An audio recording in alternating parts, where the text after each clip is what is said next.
Alright, are we recording? I think we are. Okay. Hello there, people of the world. Welcome back or welcome to my YouTube channel. So, I had a different video planned for today, but I wound up not liking the idea, so I'm like, okay, let's change things up a little bit. I cannot remember the last time that I did a story time. I think it was like over a year ago. So, if you are not subscribed yet, please subscribe. And I'm losing my light. Why am I losing my light? It's sunny today. Why? Alright, let's just get right into this story time. So, the title of this story time is I Broke My Jaw. Not currently, of course. This was whenever I was in elementary school. Tiny child breaking their jaw is the worst nightmare in the world. Well, okay, no, not the worst nightmare in the world, but it's definitely annoying. So, we were heading to recess, like my class was heading to recess, and I believe this was a Friday? So our class had been dismissed, and we were heading to recess. I was like one of the last kids to get out the door for recess, for whatever reason. So I started just walking to the playground, and where my classroom was at, like, the playground was like pretty much directly from the door, so I didn't really have far to go. But I started walking, and then I decided to start running, and just as I started running, there was this kid that just came out of nowhere, and the backstory to that part is apparently he was in PE class, and he was behind in his class, like they were doing an outdoor activity on the playground during recess. Worst time to be doing a PE class, but that happened very frequently at my school. So he was behind and he was trying to catch up, and he, I guess, wasn't paying attention to me or something, but we wound up colliding. And the way we collided, his head, like the top of his head, actually hit me in the corner of my jaw, and it was such a harsh blow that we just like fell down. I didn't really know what was going on at first. All I knew was that somebody just hit me in the, or not hit me in the head, but hit me with their head as I was running. So after we collided heads, I must have had my eyes closed because the next thing that I saw was the sky, and then I realized that I was on the ground, but everything was kind of hazy. I can't remember if I had any pain in my head. I mean, I wouldn't be shocked if I did. I just remember things being a little hazy, like, you guys know whenever you're in a dream, but like you're kind of waking up, and everything is just super like bright and all. That's kind of what it was like. And then right away, I noticed that there was a bunch of fluidy, liquidy stuff in my mouth, and I was like, did I just chip my teeth? Because I felt some stuff in my mouth. And I go to touch my teeth with my tongue, and by the way, you guys, one of my biggest nightmares in elementary school was, 1, breaking a bone, and then 2, chipping my teeth. So whenever I felt my teeth were chipped, I kind of freaked out a little bit. Okay, I'm not gonna lie, I freaked out a lot. And I knew most of the recess teachers, I guess you could call them. They're the ones who deal with issues that occur on the playground. I saw the kid on the ground, he was crying, and I think I remember him holding his head whenever I was starting to get up. It felt so much like thick fluid. This is going to be a TMI, but I felt a lot of thick fluid in my mouth, and a combination of that was blood, and I'm guessing saliva. Run to the playground teachers whenever I realize that I have chipped my teeth. Ow! I just bit my tongue. And I leave the kid behind. In the back of my head, I'm thinking I should grab the kid and help him up. I ran straight up to a teacher that I knew very well, and I started screaming, I chipped my teeth! I chipped my teeth! And I was crying really hard, and I don't think it was because I was in any pain or anything. I think it was just because I was really freaked out that I had chipped my teeth. We actually got pictures of what my teeth looked like whenever I chipped them, and I looked like a shark. I'm not even kidding. I looked like a shark. I didn't have pointy teeth, but the way that the corners were chipped out, it literally looked like I had shark teeth in front. That's a really weird analogy. I'm pretty much screaming I chipped my teeth, and they're trying to figure out what I'm saying, but I'm pointing to my mouth the whole time, and I'm like, I chipped my teeth! I chipped my teeth!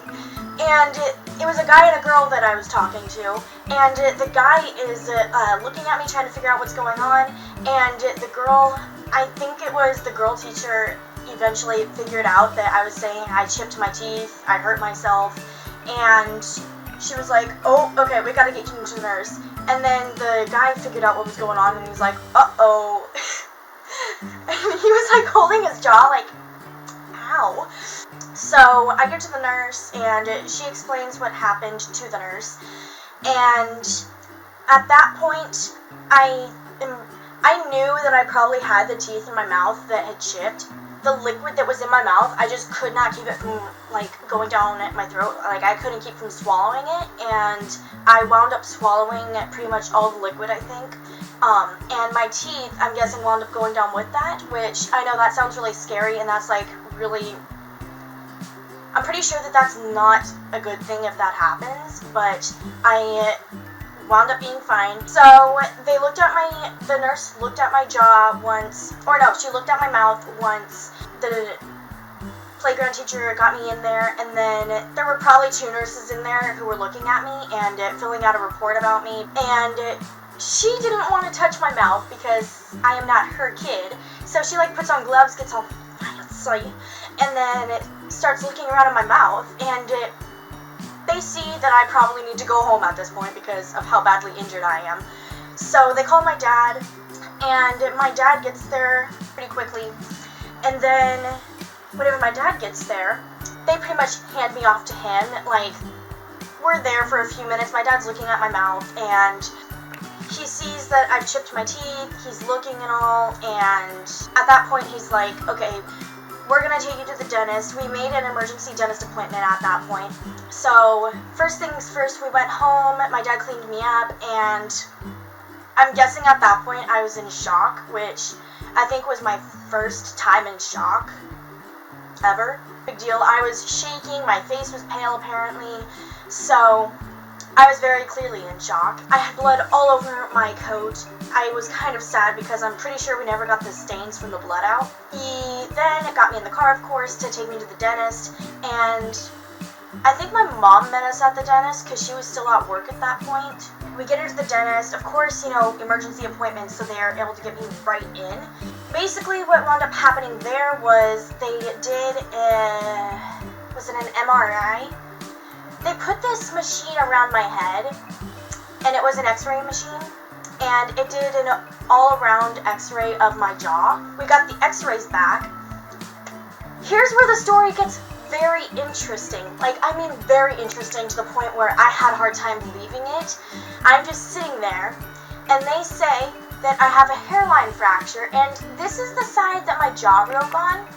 I get a hairline fracture, but where the hairline fracture was, it was like right underneath a tooth. In that tooth, I apparently had an extra root in, and it had literally fractured on that root, and that root was the only thing holding it in place. So I was like, mind blown, right? They were basically saying that I didn't have to get my jaw wired shut because that tooth root was holding it there. They said to take me to the emergency room, urgent care. So I went to urgent care after that, and every memory that I have of going to urgent care for this type of stuff, their service is literally so... From what I remember, we were waiting for a couple of hours before somebody finally got to me, and we were waiting for so long, I was about ready to turn on the TV in my room, because it was just that long of a wait. There's probably some details that I'm going to have to put text over because I'm not remembering everything, so if you see text, just know I got it wrong. They told me that I had to go on a liquid diet and no hard foods or anything. I think they said or anything hot, I'm pretty sure. So I had to be very, very specific and careful about what I was eating. That night, we went to McDonald's on the way home because it had been such a long day. Literally, I don't think that I was probably at my house after getting home from the school for probably 5 minutes, and then I wasn't home again for hours. So whenever I got back to school, one of the first things that I remember happening was that nobody believed that I actually broke my jaw. The kids didn't believe that I had broken my jaw, and I kind of got teased for it a little bit. Whenever we were moving our chairs around at the end of the day, one of the kids that was sitting next to me one time pretended to throw it in my face. And I'm like, dude, I have a broken jaw. Like, no, you can't do that to me. And then he's like, you don't have a broken jaw. If you had a broken jaw, it would be wired shut. I wasn't allowed to go to recess because I could get hurt. So for the next few months, I was on a liquid diet. After a couple of weeks, I wound up staying home for, I think it was a good week straight. I was on quite a few medications to reduce my pain, and also my diet had pretty much been flipped because I went from solid food to liquid food. I basically went back to being a baby. So to end this off, I almost forgot the most hilarious detail that I will never forget in my entire life. Here it is. This tiny little detail. The kid who I ran into was younger than me, and he only got a bruise on his head after colliding with me. I hope you got a laugh out of that. So that is it for my story time today. I hope that this entertained you guys. Give this video a thumbs up if you enjoyed it. And that's it. Stay safe and stay healthy, and I wish you all the best.